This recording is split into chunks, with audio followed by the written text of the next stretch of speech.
नमस्कार विद्यार्थी मित्र. आज आपण सांकेतिक भाषा या प्रकरणाचा अभ्यास करणार आहोत. सांकेतिक भाषा म्हणजे काय? तर कधी-कधी आपल्याला एखादी गुप्त माहिती द्यायची असते, तेव्हा आपण भाषेचा वापर न करता काही संकेतांचा वापर करतो. म्हणजे अक्षरांचा वापर करतो किंवा अंकांचा वापर करतो किंवा एखाद्या चिन्हांचा वापर करतो. सैन्य दल, पोलीस दल किंवा गुप्तचर विभाग यामध्ये जर एखादा संदेश गुप्तपणे पोहोचवायचा असेल तर सांकेतिक भाषेचा वापर करतात. सांकेतिक भाषांसाठी अक्षरांसाठी अक्षरांचा वापर करतात किंवा अक्षरांसाठी चिन्हाचा वापर केला जाऊ शकतो. अक्षरांसाठी अंकांचा वापर केला जाऊ शकतो किंवा अंकांसाठी अंकांचा पण वापर केला जातो किंवा दोन्ही मिश्र स्वरूपाचा पण वापर केला जाऊ शकतो. आपण या व्हिडिओमध्ये सांकेतिक भाषेमधील 11 प्रकार, वेगवेगळे 11 प्रकार यांचा आपण अभ्यास करणार आहोत. पहिला प्रकार आपण पाहतोय. यामध्ये आपण अक्षरांचा म्हणजे मराठीतील अक्षरांचा वापर करणार आहोत. जी व्यंजने आहेत त्या सर्व व्यंजनांचा वापर करणार आहोत. या व्यंजनांचा आपण 5-5 जणांचा एक ग्रुप तयार करून घेतलाय. फक्त शेवटचा ग्रुप मी घेऊन ठेवलाय कारण कधी-कधी तो वापरला जातो, नाहीतर तो वापरला जात नाही. म्हणजे शेवटचा ग्रुप कधीतरीच वापरला जातो, कधी-कधी वापरला जात नाही. पण ग्रुप करताना मात्र 5-5 अक्षरांचा ग्रुप करायचा असतो. पहिला प्रकार आहे आपला. एका सांकेतिक भाषेत भजन हा शब्द मजप असा लिहितात, चटक हा शब्द छटक असा लिहितात, तर जगन हा शब्द कसा लिहिला जाईल? भजन, पहिल्यांदा आपण भजन बघूया. आता नीट इथे बघितला म झ प, तर भच्या नंतरचं अक्षर म आहे, म्हणजे भचा नंतरचं अक्षर म आहे, जच्या नंतरचं अक्षर झ आहे आणि नच्या नंतरचं अक्षर प आहे. म्हणजे प्रत्येक अक्षराच्या पुढचं अक्षर तुम्हाला इथे दिलेलं आहे. मग चटक हा शब्द त्याचप्रमाणे असणार आहे. चच्या पुढचं अक्षर छ आहे, टच्या पुढचं अक्षर ठ आहे आणि कच्या पुढचं अक्षर ख आहे. तर मग याच प्रकारे जगन हा शब्द कसा लिहिला जाईल? तर जच्या पुढचं अक्षर झ आहे, गच्या पुढचं अक्षर घ आहे आणि नच्या पुढचं अक्षर प आहे. म्हणजे झ ग प असा हा शब्द तयार होईल. त्याच प्रकारामधला पुढचा प्रश्न बघूया. एका सांकेतिक भाषेत गडद हा शब्द ख ठ थ असा लिहितात, तर त्या भाषेत मदन हा शब्द कसा लिहिला जाईल? मग गडदचा आणि खठतचा काय संबंध आहे तो आधी चेक करूया. सुरुवातीला आपण चेक करणार आहोत की गडद आणि खटत म्हणजे दोन शब्द जे आपल्याला दिलेले असतात त्यांचा संबंध शोधायचा आणि मग ज्या शब्दाचा संबंध आपल्याला काढायचा असेल त्या शब्दाचा संबंध आपण जसाच तसा त्याला जोडायचा असतो. आता ग म्हणजे काय आहे? ग कुठे आहे? तर गच्या आधीचं अक्षर आपलं ख आहे, गच्या आधीचं अक्षर ख आहे. त्यानंतर डच्या आधीचं अक्षर ठ आहे, डच्या आधीचं अक्षर बघा इथे डच्या आधीचं अक्षर ठ आहे. त्याचप्रमाणे दच्या आधीचं अक्षर थ आहे. आधीचं अक्षर म्हणजे ही सगळी आधीची अक्षरं दिलेली आहेत. गच्या आधीचं अक्षर ख, डच्या आधीचं अक्षर ठ आणि दच्या आधीचं अक्षर थ आहे. मग तसाच मदन हा शब्द त्याचप्रमाणे आपल्याला लिहायचा आहे. मच्या आधीचं अक्षर आहे भ, दच्या आधीचं अक्षर आहे थ आणि नच्या आधीचं अक्षर आहे ध. म्हणजे भ थ ध असा आपला पर्याय येईल. शब्द हा असा आपला तयार होणार आहे. त्याच प्रकारामधला अजून एक प्रश्न आपण पाहतोय. धरण हा शब्द तभठ असा लिहितात, तर जड हा शब्द न त्र असा लिहितात, तर चढण हा शब्द कसा लिहिला जाईल? पहिल्यांदा आपण धरण आणि तभट यांचा काय संबंध आहे तो बघूया. आता ध आणि त, इथे ध आहे आणि इथे त आहे, म्हणजे धच्या मागचा तिसरा क्रमांक तचा आहे, म्हणजे 2 अक्षर सोडून त येतो. र इथे आहे, म्हणजे ही 2 अक्षर सोडून भ येणार आहे. न आपला इथे आहे, ही 2 अक्षर सोडून ठ येतो, म्हणजे 2 अक्षर सोडून जे तिसरं अक्षर येतं आहे त्याप्रमाणे आपल्याला शब्द तयार करायचा आहे. आता जड हा शब्द पण तसाच आहे का तो चेक करूया आपण. जच्या मागची 2 अक्षर सोडली तर आपल्याला न मिळतोय, आणि डच्या मागची 2 अक्षर आपली सोडली तर आपल्याला त्र मिळतोय, म्हणजे हा पण तसाच आहे. म्हणजे चढण हा शब्द पण आपला त्याच क्रमाने तयार होईल. मग चच्या मागची 2 अक्षर आपण सोडली तर आपल्याला मिळतोय ग. ढच्या मागची 2 अक्षर आपण सोडली तर आपल्याला मिळतोय ट, आणि नच्या मागची 2 अक्षर सोडली तर आपल्याला मिळतोय ठ, म्हणजे ग ट ठ असा आपला शब्द तयार होत आहे. पुढचा प्रश्न त्याच प्रकारामधला आहे आपला. एका सांकेतिक लिपीत बाजार हा शब्द यछापा असा लिहितात, तर गाढव हा शब्द लडखा असा लिहितात, तर त्या लिपीत मराठा हा शब्द कसा लिहिला जाईल? बाजार. आता बाजार आणि यछापा यांचा काय संबंध आहे तो पहिल्यांदा आपल्याला शोधायला पाहिजे. बाजार, रच्या आपण जर उलटं लिहून घेतलं र जा पा, म्हणजे दिलेला शब्द उलट्या क्रमाने लिहून घ्यायचा आणि मग पुढचा संबंध आपल्याला शोधायचा आहे. मग रच्या आधीचं अक्षर आहे य, रच्या आधीचं अक्षर आहे य. जच्या आधीचं अक्षर आहे छ, पण जला काना आहे, म्हणजे आपण छला पण एक काना देऊया. बच्या आधीचं अक्षर आहे, ब कुठे गेला, बच्या आधीचं अक्षर आहे फ, पण बला एक काना आहे, म्हणजे आपण फला पण एक काना देऊया. य छा फा, म्हणजे दिलेलं शब्द पहिल्यांदा उलटा लिहायचा आणि मग त्याच्या आधीची अक्षरं लिहायची आहे. मग गाढव हा शब्द पण बघूया आपण कसा लिहिलेला आहे. गाढव, गाढव आपण उलटा लिहितोय व ढ गा, व ढ गा. वच्या आधीचं अक्षर आहे ल, ढच्या आधीचं अक्षर आहे ड, आणि गच्या आधीचं अक्षर आहे ख, पण गला आहे काना, त्यामुळे खला पण एक आपण काना देतोय, म्हणजे लड खा. सेम पद्धतीत आपण मराठा हा शब्द तयार करणार आहोत. मराठा पहिल्यांदा उलटा लिहून घेऊया.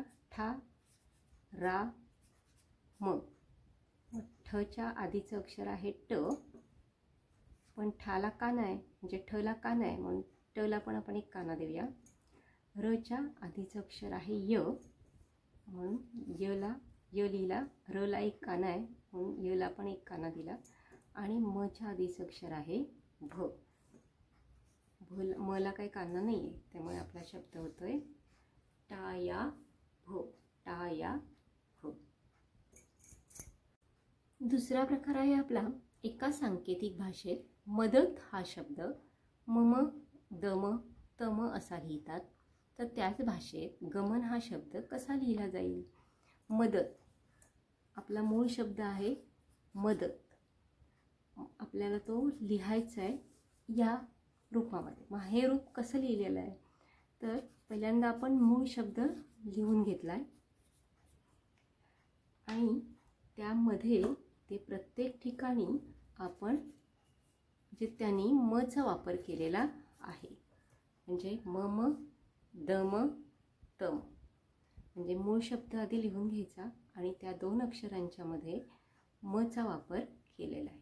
मग तसाच सेम आपल्याला गमन हा शब्द कसा लिहिता येईल तर पहिल्यांदा आपण ग म न असा आपण मूळ शब्द लिहून घेतला, त्यानंतर मध्ये आपण दोन अक्षरांच्या मध्ये म लिहिणार आहोत.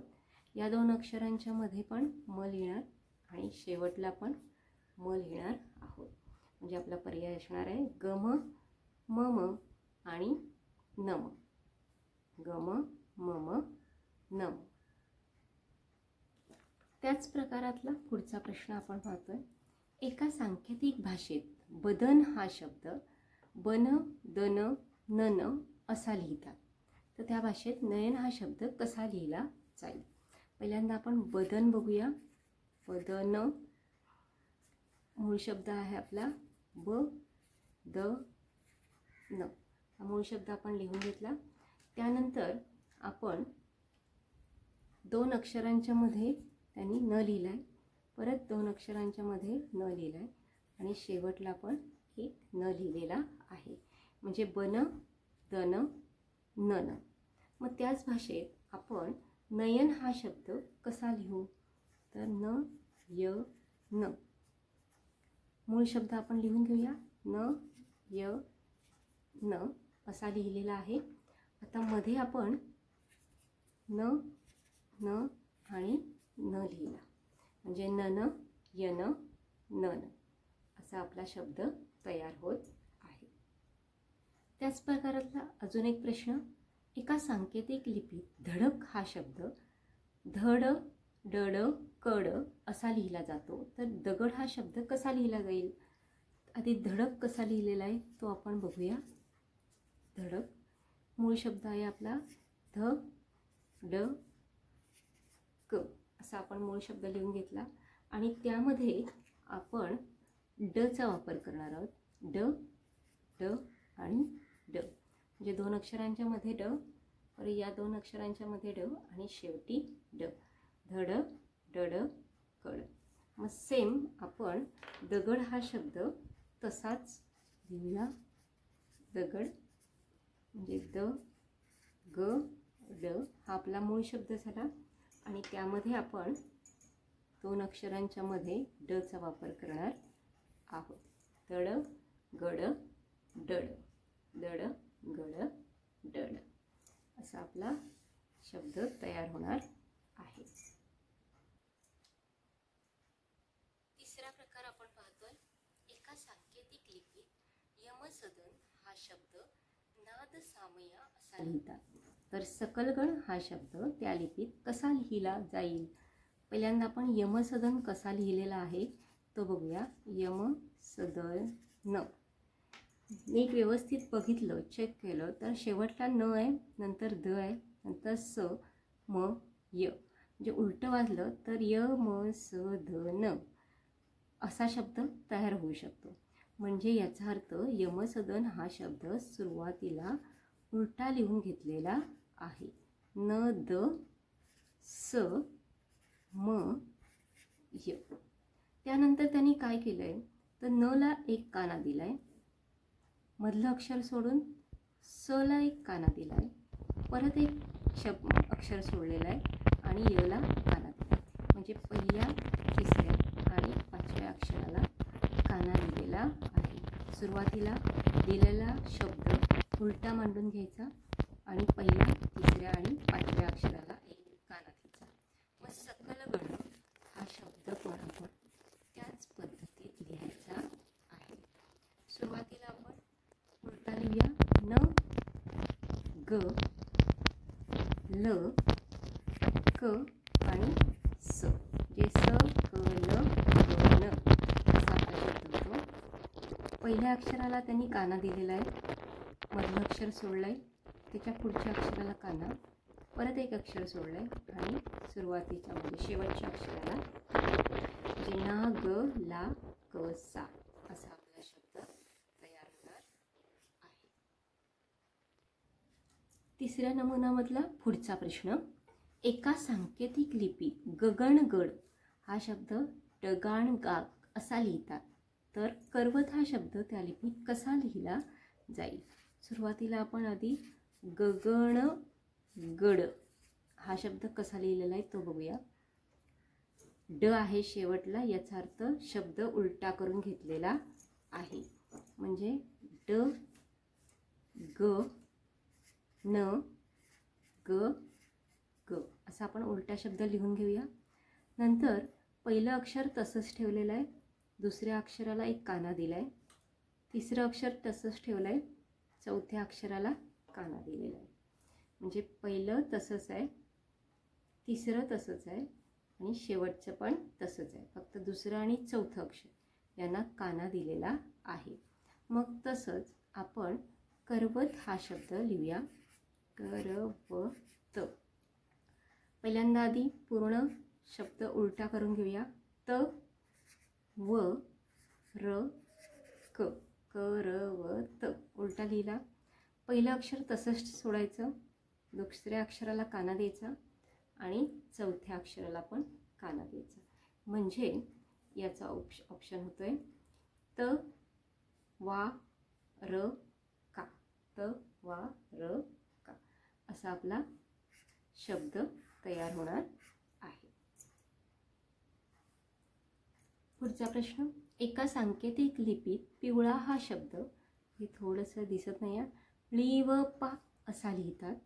हिरवा हा शब्द विरहा असा लिहितात. त्याच लिपीत गुलाबी हा शब्द कसा लिहिला जाईल? पहिल्यांदा आपण पिवळा हा शब्द बघूया. पिवळा. लिवपा आहे याचा अर्थ तो शब्द आपण उलटा लिहून घेऊया. फक्त त्याची अक्षरं लिहून घेऊया आधी उलटी. ळ व आणि प जी अक्षरं आहेत ती उलटी लिहून घेतलेत. पीला पहिली वेलांटी आहे म्हणून ळला पण पहिली वेलांटी दिली. वला काना मात्रा काहीच नाही आहे म्हणून तो तसाच ठेवला. आणि ळला एक काना आहे म्हणून पला पण एक काना दिलेला आहे. हिरवा हा शब्द बघूया. ही र वा. अक्षर फक्त उलटी लिहून घेऊया.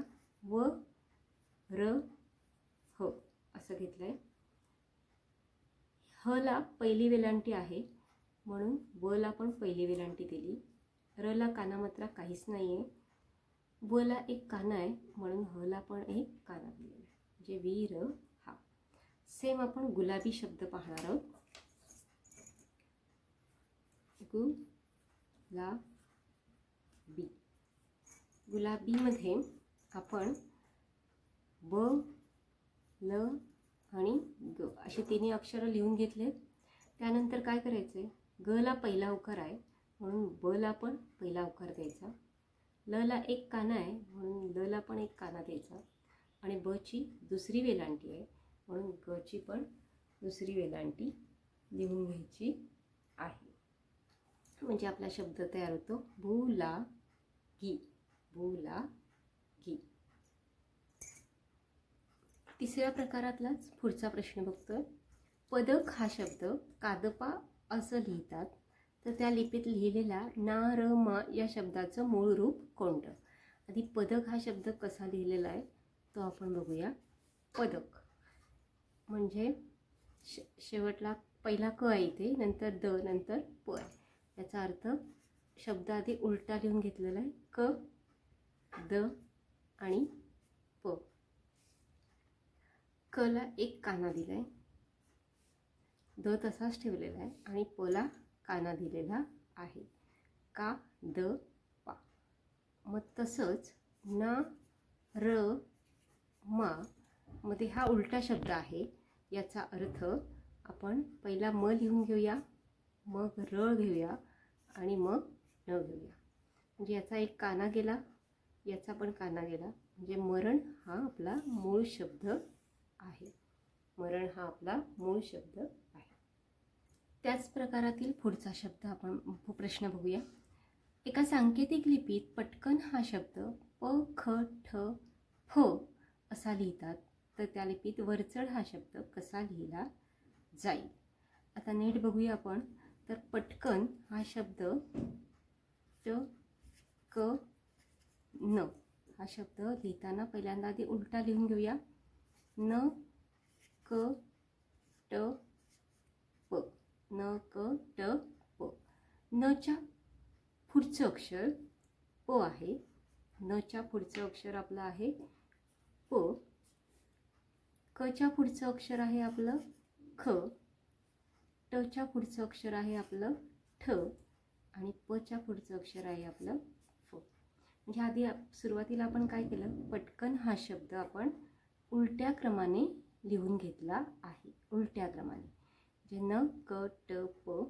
नच्या पुढचं अक्षर प, कच्या पुढचं अक्षर ख, टच्या पुढचं अक्षर ठ आणि पच्या पुढचं अक्षर फ. सेम आपण वरचढ हा शब्द लिहितोय. सगळ्यात आधी उलट्या क्रमाने लिहून घेऊया. ढ, च, र, व. ढ, च, र, व. म्हणजे ढच्या पुढचं अक्षर आता लिहायचं आपल्याला न. चच्या पुढचं अक्षर आहे छ. रच्या पुढचं अक्षर आहे ल आणि वच्या पुढचं अक्षर आहे श. म्हणजे आपला शब्द न, छ, ल, श असा तयार होणार आहे. चौथा नमुना आपण पाहतोय. यामध्ये अक्षरांसाठी चिन्हांचा वापर केलेला आहे. आपण बघूया. पण चिन्ह पण वापरताना ज्या क्रमाने अक्षर आहेत त्याच क्रमाने चिन्ह पण वापरले. म्हणजे वतन हा शब्द स्टार, चौकोन, स्वस्तिक असा लिहिलेला आहे. म्हणजे व बरोबर स्टार, त बरोबर चौकोन आणि न बरोबर स्वस्तिक. सेम तगर हा शब्द लिहिलेला आहे. तगर म्हणजे चौकोन, गोल, त्रिकोण. आता त बरोबर चौकोन आपण इथे लिहिलाच आहे. ग बरोबर आपला आहे गोल आणि र बरोबर आहे त्रिकोण. तर या भाषेत गवत हा शब्द कसा लिहिला जाईल. ग म्हणजे आहे आपला गोल, व म्हणजे आहे स्टार आणि त म्हणजे आहे चौकोन. गवत हा शब्द गोल, स्टार, चौकोन असा लिहिला जाईल. त्याच प्रकारातला पुढचा प्रश्न. जगत हा शब्द, जगत हा शब्द एक गोल काढलेला आहे आणि त्याच्यामध्ये क्रॉस काढलेला आहे, चौकोन आणि त्रिकोण. याचा अर्थ ज बरोबर गोल आणि त्यामध्ये गुणिले चिन्ह आहे, ग बरोबर चौकोन आणि त बरोबर त्रिकोण. ज्या क्रमाने अक्षर आहेत त्याच क्रमाने चिन्ह दिलेली आहे तिथे. दगड हा शब्द आपला लिहिला आहे. चौकोन काढून त्यामध्ये गुणिले चिन्ह आहे, नंतर चौकोन आणि नंतर स्टार. म्हणजे द बरोबर चौकोन आणि गुणिले चिन्ह, ग बरोबर चौकोन लिहिलंच आहे आपण आणि ड बरोबर स्टार. मग आपल्याला रडत हा शब्द या लिपीमध्ये लिहायचा आहे. मग र बरोबर त्यांनी दिलंच नाही आहे. मग ड बरोबर दिलं आहे आपल्याला स्टार, ड बरोबर आपल्याला दिलं आहे स्टार आणि त बरोबर दिला आहे त्रिकोण. आता र बरोबर इथे वेगळा म्हणजे हा गोल येतो. र बरोबर वेगळा म्हणजे हा गोल येतो आणि स्टार त्रिकोण. म्हणजे र बरोबर इथे आपण गोल घ्यायचा आहे, कारण इथे कुठेही आपल्याकडे र नाहीच आहे. म्हणजे र बरोबर आपण घेणार आहोत हा गोल, ऑप्शनमधला हा गोल. म्हणजे र, ड, त असा शब्द तयार होईल. हा म्हणजे आपला द आहे किंवा वेगळा अजून इथे कोणीही नाही. म्हणजे चौथा पर्याय आपलं उत्तर येणार आहे. त्याच प्रकारामधला पुढचा प्रश्न. बदक हा शब्द या चिन्हांमध्ये दिला आहे, सरळ हा शब्द या चिन्हांमध्ये दिला आहे. तर काही चिन्ह दिलेले आहेत, असा लिहिलेला शब्द कोणता असं त्यांनी विचारलं आहे. पहिल्यांदा आपण बदक शब्द बघूया. बदक, बदक म्हणजे गोल काढून त्यामध्ये गुणिले चिन्ह, चौकोन आणि फुली. म्हणजे ब बरोबर गोल आणि फुली, द बरोबर चौकोन आणि क बरोबर गुणिले चिन्ह आहे. सेम आपण सरळ शब्द त्याच क्रमाने बघूया. स म्हणजे स्टार, स्वस्तिकचं चिन्ह म्हणजे र आणि ळ म्हणजे शून्य म्हणजे गोल. म्हणजे स आपल्याला मिळाला स्टार, स्वस्तिकचं चिन्ह म्हणजे आपलं आहे र आणि ळ म्हणजे आपला आहे गोल. असे आपल्याला चिन्ह मिळाले. तर आपलं चिन्ह आहे स्टार, गोल आणि त्यामध्ये फुली. आणि स्टार म्हणजे आहे आपला स,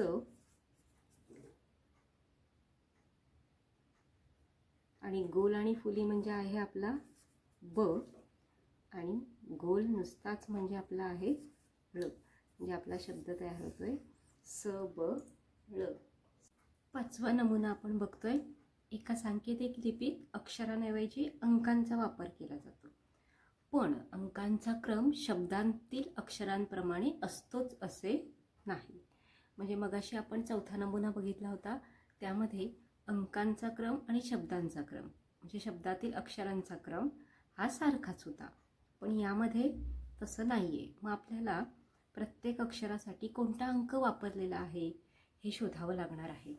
मग त्यासाठी काय करायचं, तर आपल्याला इथे 3 शब्द दिलेले आहेत, चरण, मकर आणि चटक.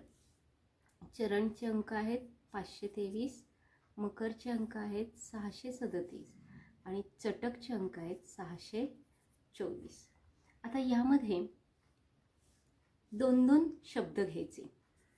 मी आपलं पहिला घेते चरण आणि मकर असे 2 शब्द घेतले. यामध्ये कोणतं अक्षर कॉमन आहे ते पहिल्यांदा शोधून काढायचं. मग इथे र हे अक्षर दोन्ही शब्दांमध्ये कॉमन आहे. मग अंक कोणता कॉमन आहे, तर 3 हा अंक कॉमन आहे. म्हणजे आपल्याला र बरोबर 3 मिळाला. र बरोबर 3 मिळाला आहे. आता आपला इथे शब्द राहिला फक्त च आणि न, म्हणजे 5 आणि 2. 5 आणि 2 एवढेच शिल्लक राहिलेले. आता आपल्याला पुढचा आपला शब्द आहे च ट क आणि यांचे आहेत 624. 624. मग आता याच्यामध्ये च हे अक्षर आपलं कॉमन आहे, तसंच अंक आपल्याला दिसतोय तो 2. म्हणजे च बरोबर आपल्याला मिळतोय 2 आणि न बरोबर आपल्याला इथे मिळालेला आहे 5. राहिलेला अक्षर आणि अंक म्हणजे न बरोबर 5. इथे आपल्याला राहिला आहे ट आणि क. ट आणि क असे म्हणजे 6 आणि 4. इथे आपण शोधणार आहोत मकर बरोबर, पण मकरमध्ये र आपला ऑलरेडी गेलेला आहे. र आपला गेलेला आहे म्हणजे राहिला फक्त म आणि क, म्हणजे 6 आणि 7. तिथे या दोघांमध्ये क हे अक्षर कॉमन आहे आणि 6 हा अंक कॉमन आहे. म्हणजे म बरोबर आपल्याला मिळतोय 6. इथे ट बरोबर 4 शिल्लक राहतंय आणि क बरोबर आपल्याला 6 मिळतोय आणि म बरोबर आपल्याला इथे शिल्लक राहिलेला आपल्याला 7 मिळणार आहे. म बरोबर आपल्याला मिळणार आहे 7.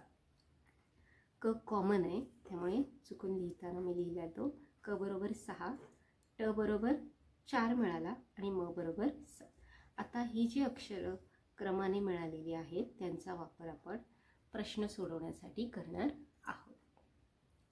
इथे आपला पहिला प्रश्न आहे, मटण हा शब्द कसा लिहिला जाईल. आता मटण आपल्याला पाहिजे म ट न, म्हणजे म साठी इथे आहे 7, ट साठी आहे 4 आणि न साठी आहे 5. पण त्याच क्रमाने असेलच असं नाही. म्हणजे आपल्याला 5, 7 आणि 4 हे अंक कुठे आहेत ते पर्यायामध्ये शोधायला लागेल. मग 5, 7 आणि 4 हे अंक आपले इथे आहेत. म्हणजे पर्याय क्रमांक 2 या प्रश्नाचं उत्तर असणार आहे. त्याच प्रश्नावर आधारित करण हा शब्द आपल्याला पाहिजे. क र न. क म्हणजे आपला आहे 6, र म्हणजे आपल्याला मिळाला आहे 3 आणि न म्हणजे आपल्याला मिळाला आहे 5. म्हणजे 5, 6, 3 असा अंक कोणत्या ह्याच्यामध्ये आहे तो अंक आपला उत्तराचा पर्याय असणार आहे. 5, 6, 3. इथे बघा 5, 6, 3 हे पर्याय क्रमांक 4 आपलं उत्तर असणार आहे. इथे अंकांचा क्रम आणि अक्षरांचा क्रम सारखा असणार नाहीये. त्यामधलाच पुढचा प्रश्न आहे 2, 7, 6 या अंकांनी तयार होणारा शब्द कोणता. मग 2, 7 आणि 6. तर 2 म्हणजे आहे आपला च, 7 म्हणजे आहे म आणि 6 म्हणजे आहे क. म्हणजे शब्द आपला तयार होत आहे चमक, चमक. त्यातलाच अजून एक प्रश्न, अटक हा शब्द आपल्याला तयार करायचा आहे. आता अ ला आपल्याकडे पर्याय नाही आहे, पण ट आणि क आहे. मग ट कोण आहे? तर ट म्हणजे आपला 4 आहे आणि क म्हणजे आपला 6 आहे. मग 4 आणि 6 असे 2 पर्याय कुठे कुठे आहे? तर पर्याय क्रमांक 3 आणि पर्याय क्रमांक 1 याच्यामध्ये 614 आणि 426 असं आहे. म्हणजे इथे 6 आणि 4, 6 आणि 4 असे 2 गेले. 1 म्हणजे आपण कुठेच नाही, पण आपला इथे 2 म्हणजे इथे च येतो. 2 म्हणजे आपला च येतो, पण आपल्याला च नको आहे, आपल्याला अ पाहिजे. म्हणजे अ बरोबर आपला पर्याय क्रमांक 1 मधला अ बरोबर आहे 1.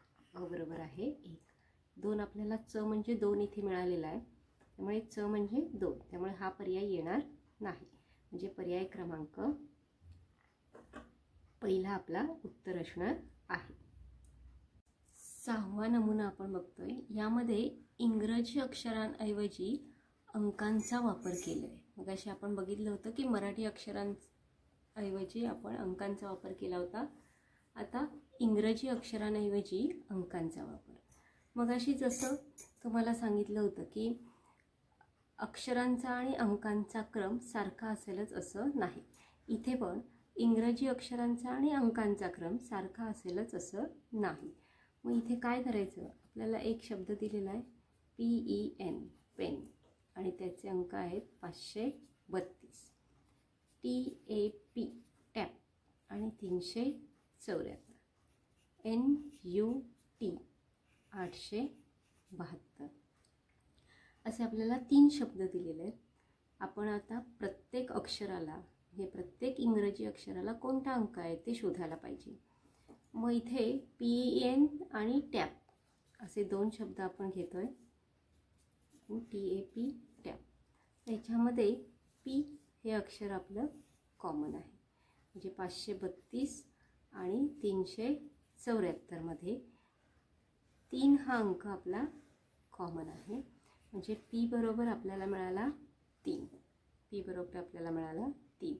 आता इथे आपलं राहिला EN, म्हणजे 5 आणि 2, आणि पुढचा शब्द आहे आपला NUT, नट, 872. यामध्ये N हे अक्षर कॉमन आहे, म्हणजेच इथे 2 हा अंक कॉमन आहे. म्हणजे N बरोबर आपल्याला मिळतोय 2. N गेला, 2 गेला, राहिला आपला E आणि 5. म्हणजे E बरोबर आपल्याला मिळाला आहे 5. इथे आपल्याला U आणि T असे 2 अक्षरं मिळत आहेत आणि इथे 8 आणि 7. तर आपण U आणि T चं टॅप बरोबर करणार आहोत, पण इथे टॅपमधला P ऑलरेडी गेला आहे. म्हणजे T आणि A म्हणजे 7 आणि 4. इथे कॉमन अक्षर आहे T आणि इथे कॉमन अंक आहे 7. म्हणजे T बरोबर आपल्याला मिळाला आहे 7. U बरोबर 8 आणि A बरोबर 4. A बरोबर 4.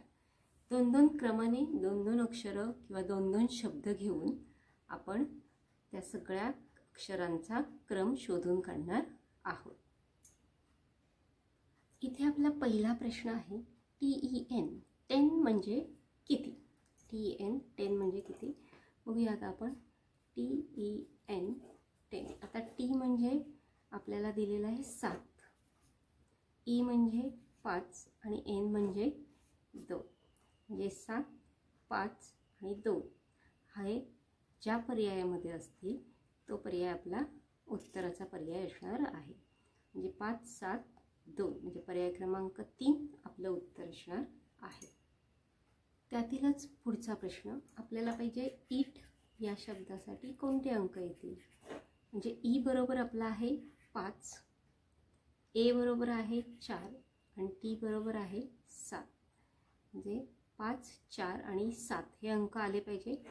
पर्याय क्रमांक 4 मध्ये बघा 5, 4 आणि 7 असे 3 अंक येत आहेत. म्हणजे पर्याय क्रमांक 4 हे आपलं उत्तर असणार आहे. त्यातीलच पुढचा प्रश्न 354 म्हणजे कोणता शब्द येईल. तर 3 म्हणजे आपल्याला पी मिळालेला आहे. 3 म्हणजे पी मिळालेला आहे. 5 म्हणजे ई मिळालेला आहे आणि 4 म्हणजे ए मिळाले. म्हणजे पी ई ए असा शब्द तयार होईल. पी ई ए.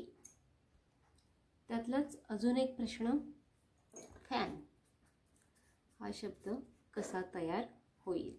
आता इथे आपल्याला कुठेही एफ दिलेला नाही आहे, पण ए आहे. ए म्हणजे 4 आणि एन म्हणजे 2. ए म्हणजे 4 आणि एन म्हणजे 2. मग 4, 2 असणारे पर्याय आपण बाजूला काढूया.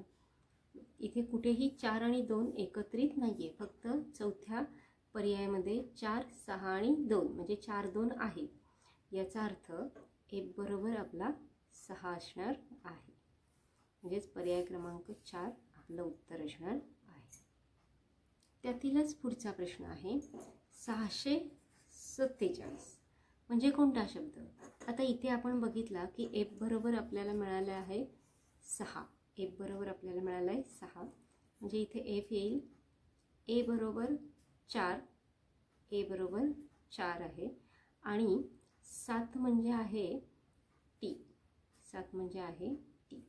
म्हणजे 647 म्हणजे आपला शब्द तयार होतोय फॅट. 7वा नमुना आपण पाहतोय. यामध्ये आपल्याला काही चिन्ह आणि शब्द दिलेले आहेत. या चिन्हांचा वापर करून आपल्याला पुढचे प्रश्न सोडवायचे. पण अक्षरांचा आणि चिन्हांचा क्रम सारखा असेलच असं नाही. मग काय आहे ते आपल्याला शोधावं लागणार आहे.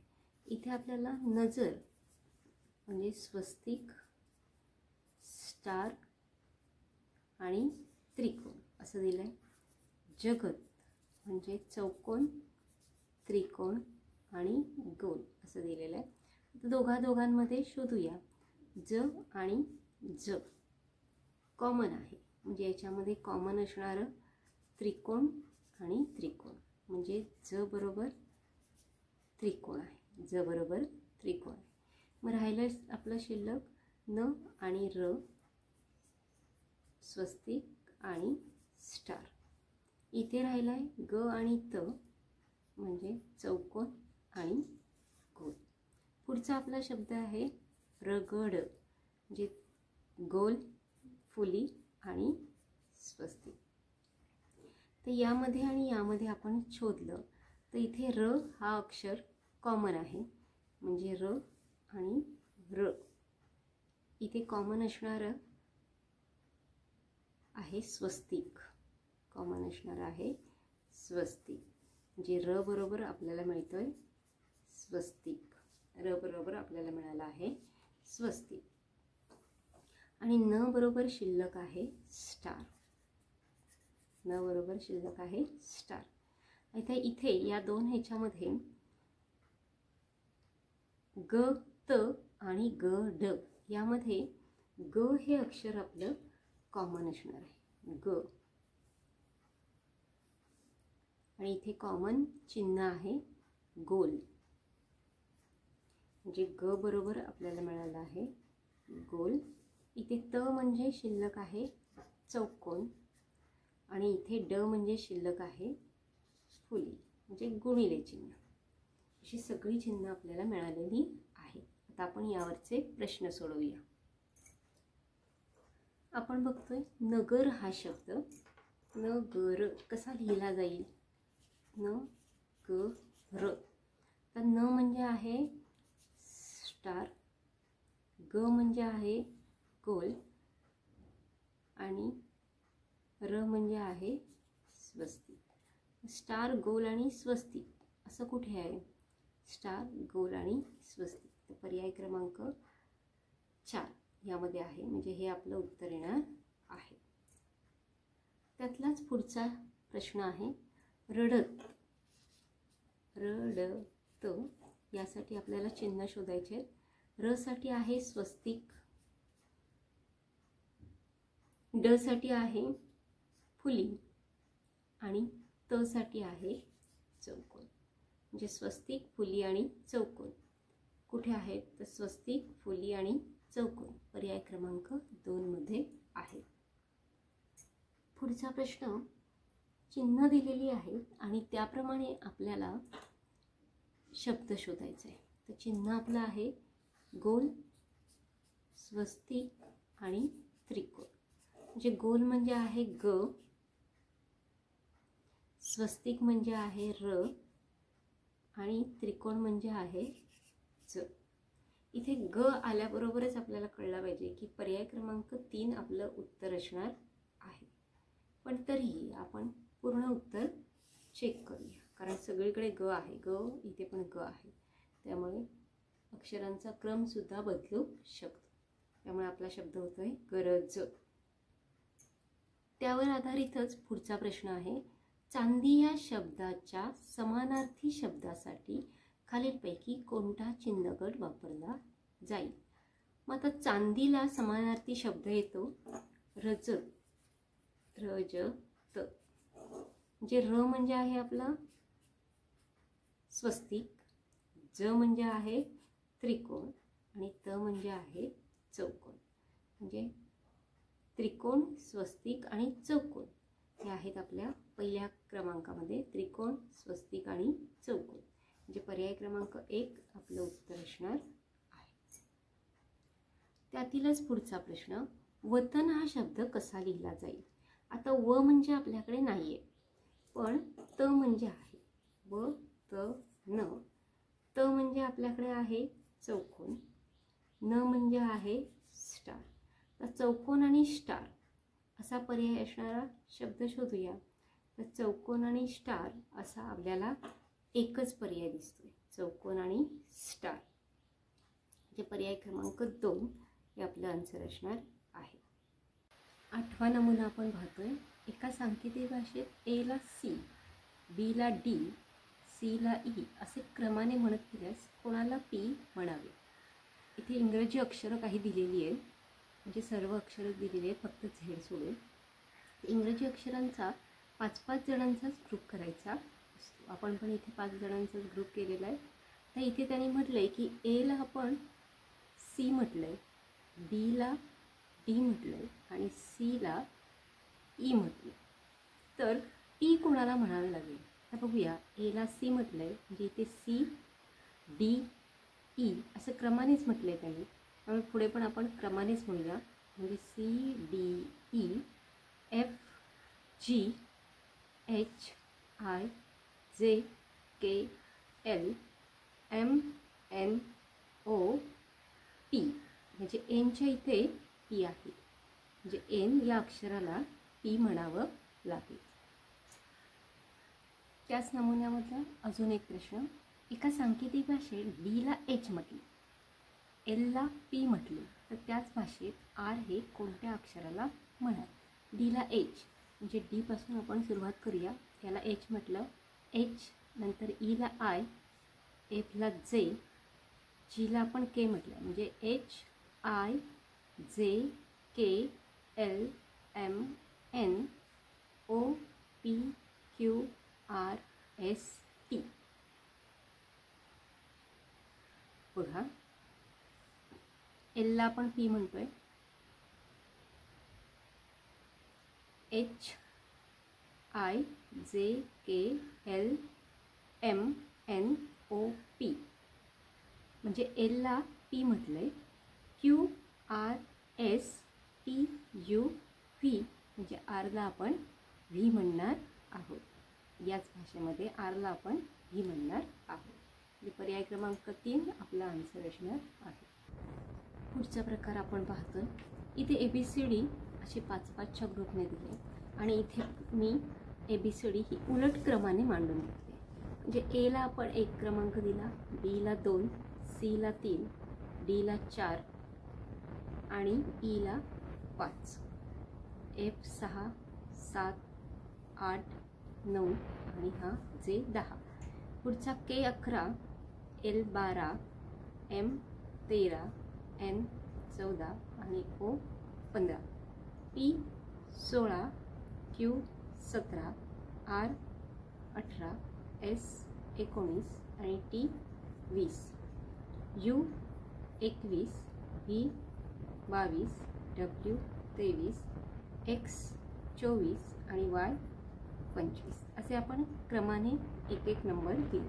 तसंच उलट्या क्रमाने आपण जर नंबर दिला तर वायला 1, एक्सला 2, डब्ल्यूला 3, व्हीला 4 आणि यूला 5, टी 6, एस 7, आर 8, क्यू 9 आणि P 10, O 11, N 12, M 13, L 14 आणि K 15. Same J 16, I 17, H 18, G 19, F 20, E 21, D 22, C 23, B 24 आणि ए आपला 25. ए आपला किती झाला? 25.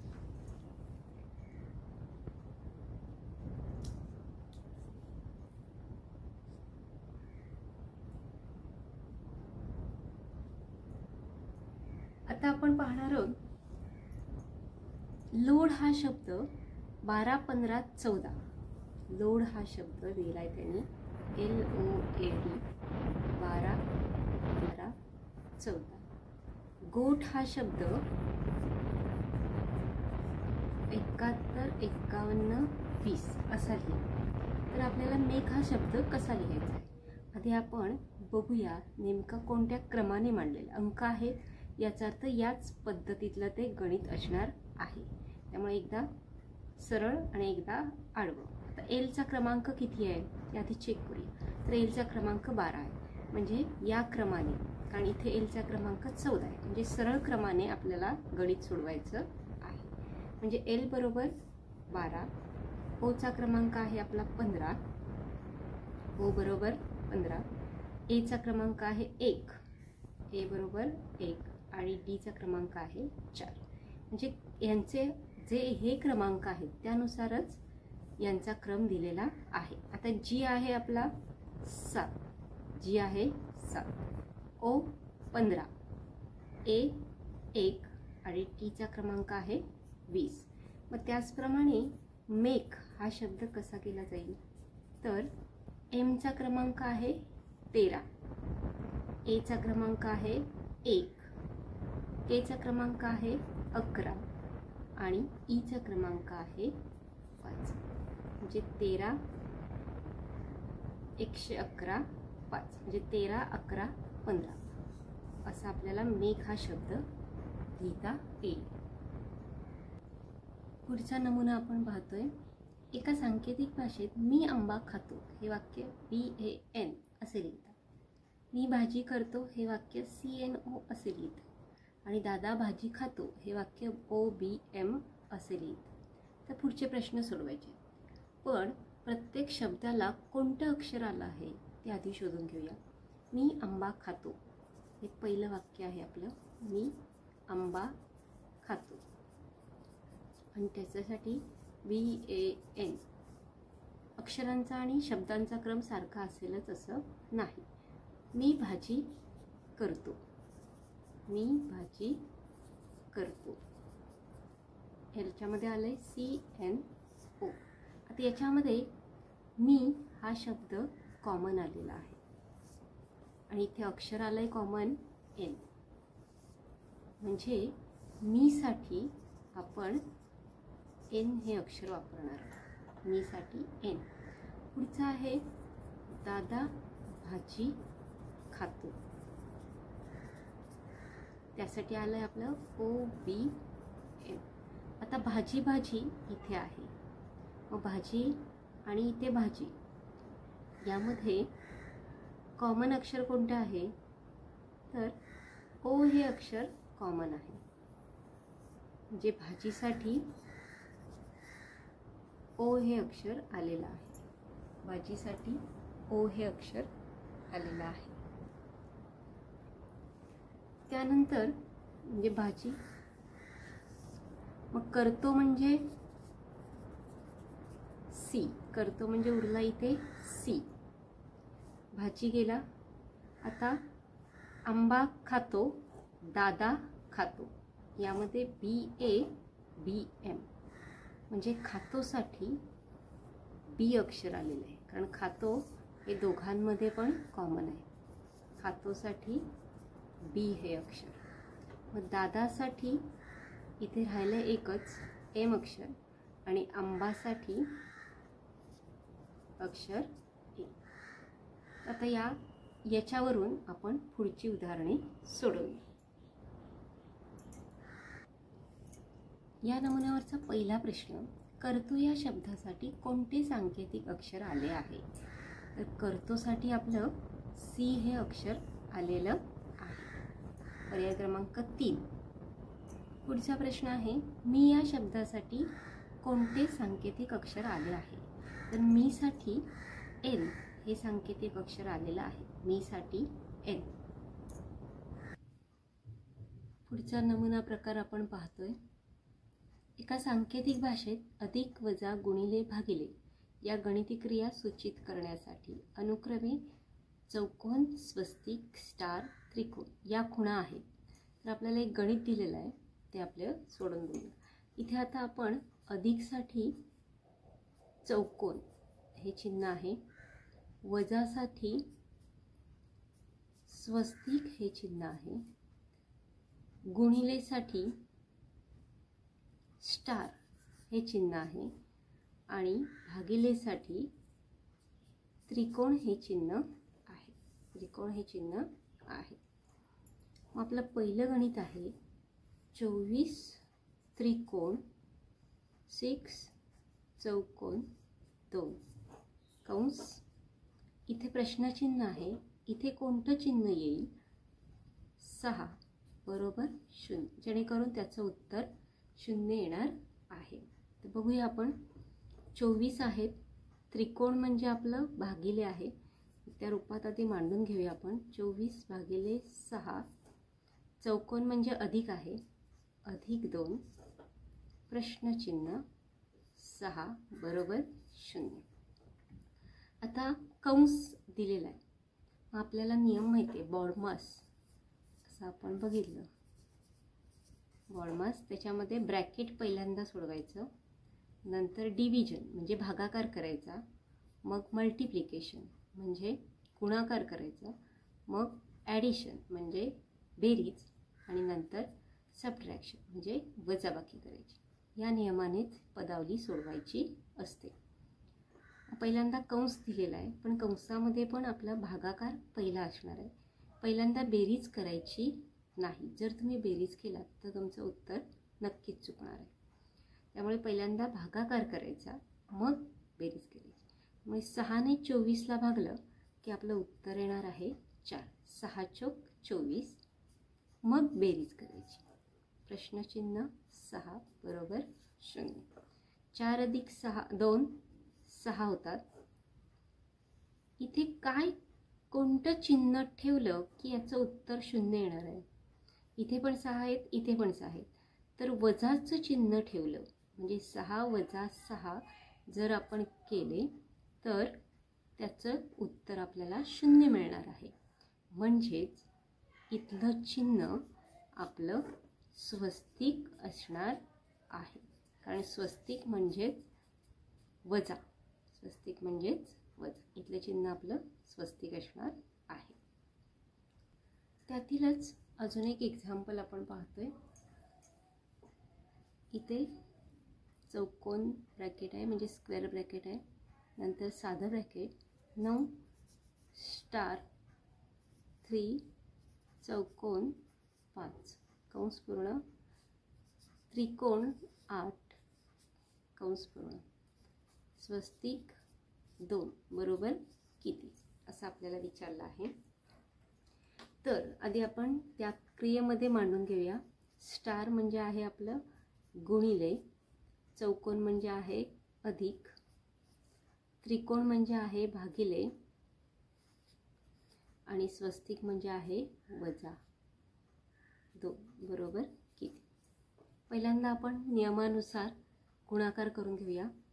म्हणजे 9 त्रिक 27 अधिक 5 भागिले 8 असणारच आहेत तसेच वजा 2. आता तुम्ही म्हणाल इथे भागाकाराची क्रिया होती, मग ते का नाही आधी सोडवलं?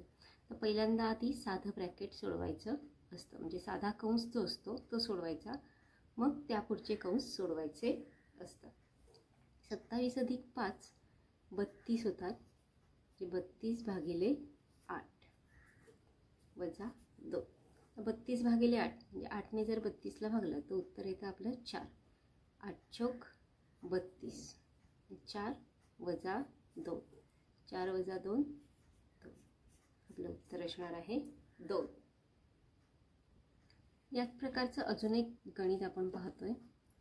स्क्वेअर ब्रॅकेट कर्ली ब्रॅकेट 30 चौकोन 5 स्टार 4 कर्ली ब्रॅकेट कंप्लीट स्वस्तिक 10 स्क्वेअर ब्रॅकेट कंप्लीट त्रिकोण 5 बरोबर किती? पहिल्यांदा आपण आधी त्यांना चिन्हात मांडून घेऊया.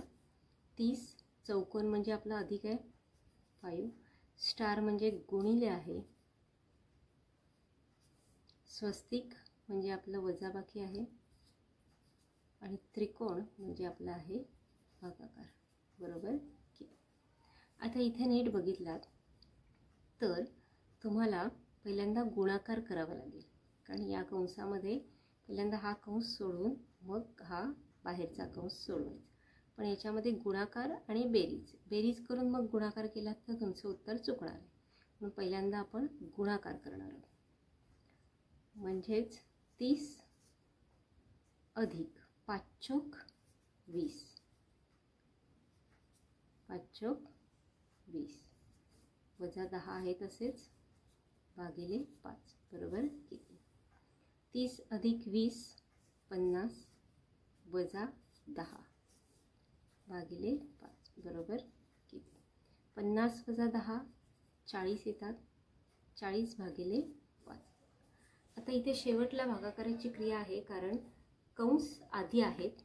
आपण पहिल्यांदा बॉडमस या नियमानुसार ब्रॅकेट ऑफ म्हणजे पहिल्यांदा सगळे कंस सोडून घ्यायचे आणि मग बाकीच्या क्रिया करायच्या. मग 5ने 40ला भागलं तर उत्तर येतं आपलं 5 8 40. याच भागाचा सांकेतिक भाषा या विषयाचा अजून एक व्हिडिओ आपण तयार करणार आहोत, ज्यामध्ये वेगवेगळ्या प्रकारचे प्रश्न जे स्कॉलरशिपसाठी आलेले होते, बोर्डाला जे आलेले होते त्या सगळ्या प्रश्नांचा आणि अजून बऱ्याच प्रश्नांचा एक व्हिडिओ तयार करून यूट्यूबला टाकणार आहोत. सर्वांनी तो व्हिडिओ पाहायचा आहे. धन्यवाद.